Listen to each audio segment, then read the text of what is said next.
에녹은 65세에 무드셀라를 낳았고 무드셀라를 낳은 후 300년을 하나님과 동행하며 자녀들을 낳았으며 그는 365세를 살았더라. 에녹이 하나님과 동행하더니 하나님이 그를 데려가심으로 세상에 있지 아니하였더라. 아멘. 하나님은 우리를 사랑하십니다. 아멘. 그리고 또한 저희 여러분도 사랑하십니다. 아멘. 하나님이 우리를 사랑하신 것처럼 우리도 하나님의 사랑을 고백하며 그 사랑 안에 하나 되어 하나님과 동행하며 그 사랑을 나누면서 온전히 이루면서 행복하고 복된 멋진 삶을 이루가도록 축복의 역사를 만들어가야 할 것입니다. 아멘. 우리 모두 사랑받는 자, 사랑하는 여러분들은 오늘도 그 사랑을 누리면서 하나님과 진정한 교제를 이루는 삶이 되시기를 축복합니다. 아멘.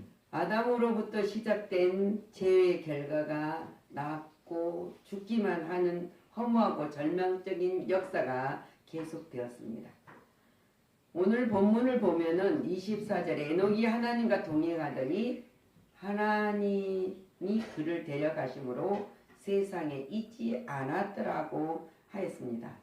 이 놀라운 사실은 인생의 비극적인 죽음의 역사를 희망적인 생명의 역사로 문을 열어 놓았다는 사실입니다. 죽음의 역사를 생명의 역사로 바꿔놓은 주인공이 된 비결은 하나님과 동행하는 신앙생활이라고 했습니다. 하나님과 동행한 에녹의 신앙생활을 우리가 한번 생각하며 교훈을 얻어야 되겠습니다. 에녹은 우리와 다름없이 평범한 생활을 했습니다. 21절에 보면은 에녹은 65세에 무드셀라를 낳았고 에녹은 65세에 무드셀라를 낳은 후에 300년을 하나님과 동행하였다고 기록되어 있습니다. 365세에 그를 하나님이 데려가셨습니다. 그는 일평생 하나님과 동행하는 것이 되었고 그에게는 여러 가지 삶의 곡절이 있었을 것입니다. 없든 안 했어요. 사람이 300년 동안 살아가는데 무슨 곡절이 없었겠습니까? 어려움과 문제와 시험도 왜 없었겠습니까? 그러나 그의 신앙은 조금도 흔들림이나 뭡니까? 변함이 없었다. 그걸 알고 있어요.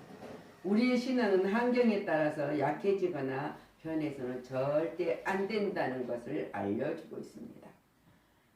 남들보다 특별한 것도 없었습니다. 어떤 일을 더 잘하려고 한 것도 드러나지도 두드러진 것도 없습니다. 삶을 산 것도 잘못 삶을 사는 것도 없어요. 가정에 그냥 충실하고 자식을 낳고 번성하며 삶을 살았다고 기록되어 있습니다. 이 엘리야가 엘리사를 부릅니다. 열왕기상 19장 20절에서 21절을 보면은 그가 소를 버리고 엘리야에게 달려가서는 이르되 청하건대 나를 부모와 입맞추게 하소서. 그러한 후에 내가 당신을 따르리라.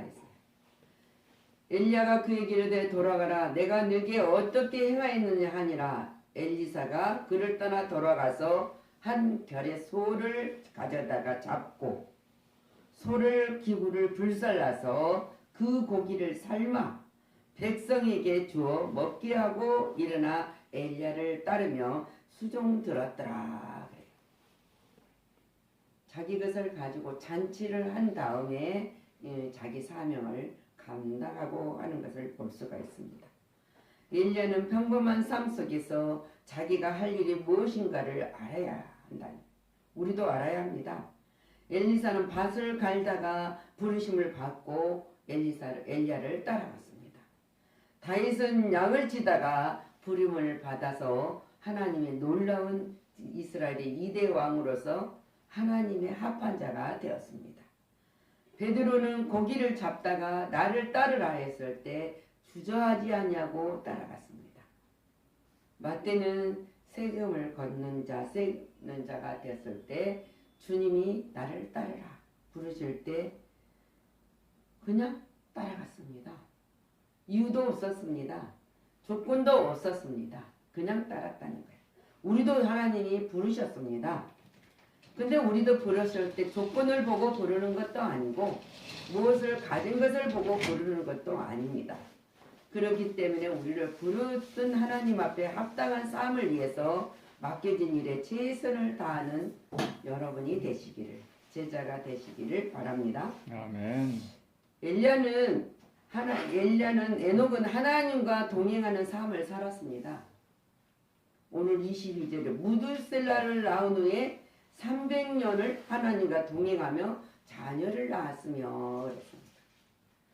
아무런 뭐 잘했다, 무엇을 충성했다, 헌신했다도 아니에요. 그냥 살았어요. 근데 에녹에 관한 본문 기록은 단 3절밖에 없어요. 불과한데 그가 하나님과 동행하며 자녀를 낳았던 그에게는 별로 특별한 것들이 없었습니다. 그럼에도 불구하고 히브리서 기자는 히브리서 11장 5절에 하나님을 기쁘시게 하는 자라 하는 증거를 받았느니라 그랬어요. 그의 신앙을 극찬한 것이었습니다. 이 속에 놀라운 역사가 있잖아요. 그래서 히브리 11장 6절에 믿음이 없이는 그랬어요. 하나님을 기쁘시게 하지 못하나니 그랬어요. 하나님께 나가는 자는 반드시 그가 계신 것과 또한 그가 자기를 찾는 자에게 상 주신 이심을 믿어야 할지니라 했어요. 우리는 분명히 믿는 자에게 상을 주시고 믿음을 가지고 하나님께 나가야 된다. 우리의 삶이 대단할 것이 없어요. 대단한 게 뭐가 있습니까? 또 지극히 보잘것도 없습니다. 뭐 돈이 많은 것도 아니고 명예가 있는 것도 그것도 보잘것 없는 거예요. 잠깐 있다가 없어지는 사건들이기 때문에. 근데 우리가 평범할지라도 그 속에 우리의 신앙은 빛을 발하게 된다는 거예요. 믿음으로. 신앙의 삶 속에서 하나님의 기뻐하신 일을 분명히 감춰 있어야 된다는 거예요. 그렇기 때문에 우리는 증거자가 됐지 않았습니까? 그래서 모든 우리가 하는 일들이 우리 신앙의 고백은 하나님께만 영광이 되고 하나님의 영광만 나타내고 하나님께만 영광을 돌리는 삶을 살아갔을 때 우리가 감추어진 비밀을 증가할 수가 있다. 하나님과 동행하는 삶을 에녹이 살았습니다. 끊임없이 하나님과 끊임없이 교제하며 그분을 닮아가며 살아가고 있었다는 거예요. 그 형상대로 하나님의 형상대로 만드신 것처럼 세상의 유혹을 받지 않고 믿음에서 온전한 삶을 살았다 그랬습니다. 우리도 마찬가지입니다. 우리가 믿음을 가지고 온전한 삶을 살아갔을 때 하나님이 기뻐하신다. 자, 아브라함은 75세에 불러서 창세기 17장 1절 99세 때에 하나님의 약속이 이루어진 것을 볼 수 있습니다. 그래서 그때 아브라함께서 나타나서 그에게 이르시되 나는 전능자 하나님이라 너는 내 앞에서 행하라 완전하라 하나님 명령을 하십니다. 시편 26편 3절 말씀입니다. 주의 인자심이 내 목전에 있나이다. 내가 주의 진리 중에 행합니다. 행하였다. 민수기 10장 32절 말씀에는 우리와 동행하며 여호와께서 우리에게 복을 내리시는 대로 우리도 당신께 행하리라 고백이 있었다는 거예요.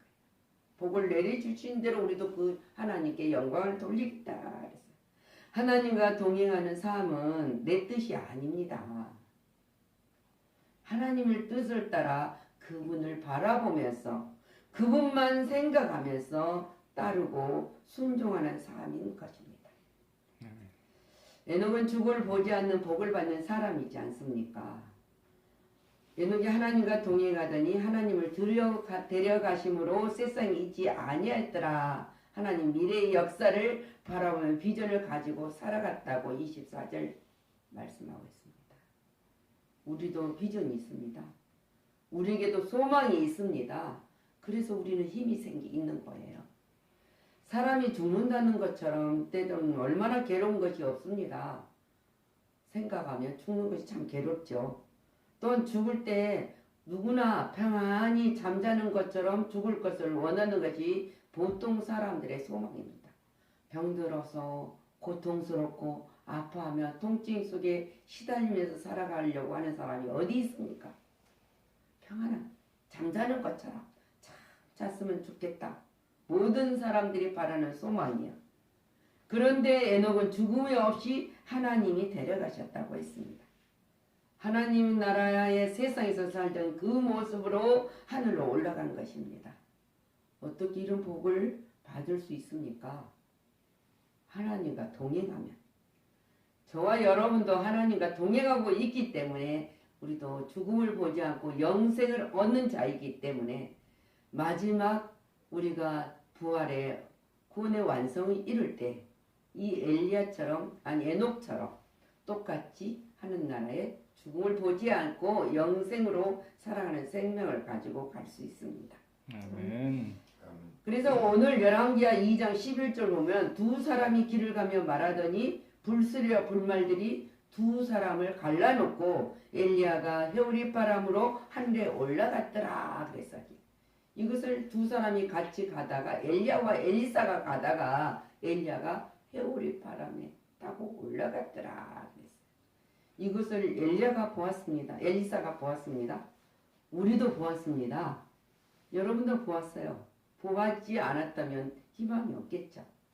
오늘 우리가 말씀으로 보지 않고 믿는 자가 복된 것으로 우리는 보았습니다.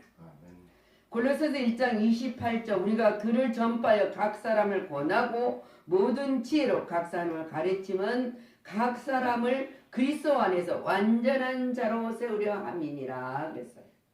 우리에게 그 본분을 주었단 말입니다. 하나님이 이처럼 하나님의 나라의 비밀을 알고 그 복을 받게 하셨다 그랬어요.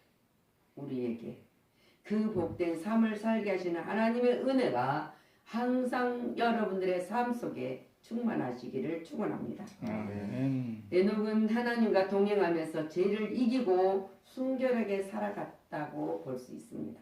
그렇게 하나님을 기쁘게 해드렸다 그랬어요. 해드며 살아갔습니다. 그래서 그는 죽음을 이기고 영생의 길을 갔습니다. 지옥의 문을 닫고 천국의 문으로 올라갔습니다. 옮겨졌습니다. 아멘. 이는 인생의 멸망이 실존이 아니고 영생의 실존이었습니다. 이 세상에 영원한 거주자가 아니고 하늘나라가 영원한 본향인 것을 가르쳐주는 매우 중요한 교훈요 진리가 오늘의 말씀입니다. 하나님은 누구나 평범하게 살면서 하나님의 뜻을 이루며 하나님과 동행하면서 하나님을 영화롭게 하며 죽음을 맛보지 않고 하나님이 가는 에녹처럼 내가 너를 지명하여 택하였나니 하는 자들은 우리를 지으시고 우리를 부르시고 우리를 보내신 하나님인 것을 알고 그 에녹 같은 삶을 살아갔을 때는 인생이 멋진 삶이에요. 아멘. 여러분들은 멋진 삶을 사는 성도로서 살아가시기를 아멘. 축원합니다. 아멘. 기도합니다. 날마다 우리는 깊은 잠에 자고 있을 때가 얼마나 많습니까? 우리는 그러나 항상 깨어있는 자요 죽음의 길이 아니라 생명의 길로 가고 있음을 우리에게 알게 하신 하나님 감사를 드립니다. 오늘 에녹은 300년 동안이나 하나님과 동행하였다고 우리에게 증언하고 있습니다. 그 많은 세월을 살아가면서 하나님을 기쁘시겠다고 그래서 히브리 기자는 하나님을 기쁘시게 한 자로 동행했다고 그 에녹을 칭찬하고 있습니다. 우리들의 삶 속에서도 오늘도 날마다 언제까지나 미래의 소망을 가진 자로 살아갈 수 있도록 하나님의 은총을 허락하여 주셨으니 그것을 바라보며 살아가는 자가 되게 하여 주셨으니 우리들의 삶에는 기쁨과 행복과 감사가 항상 넘칠 수 있도록 허락하여 주셨으니 오직 주님의 뜻을 쫓아 살아가는 자도로 우리가 기뻐하며 생활하는 사람이 될 수 있도록 허락하여 주셨으니 그 삶을 살게 하여 주셨으니 하나님께 영광을 돌리게 하여 주시옵소서. 아멘. 모든 것이 주님의 은총이었음을 고백하며 이 은총을 입는 우리들이 증언하는 자가 되게 하여 주시옵소서. 감사드리고 예수 그리스도 이름으로 축복하고 기도하였습니다. 아멘. 그러므로 내일 일을 위하여 염려하지 말라. 내일 일은 내일이 염려할 것이요 한날의 괴로움은 그날로 족하니라.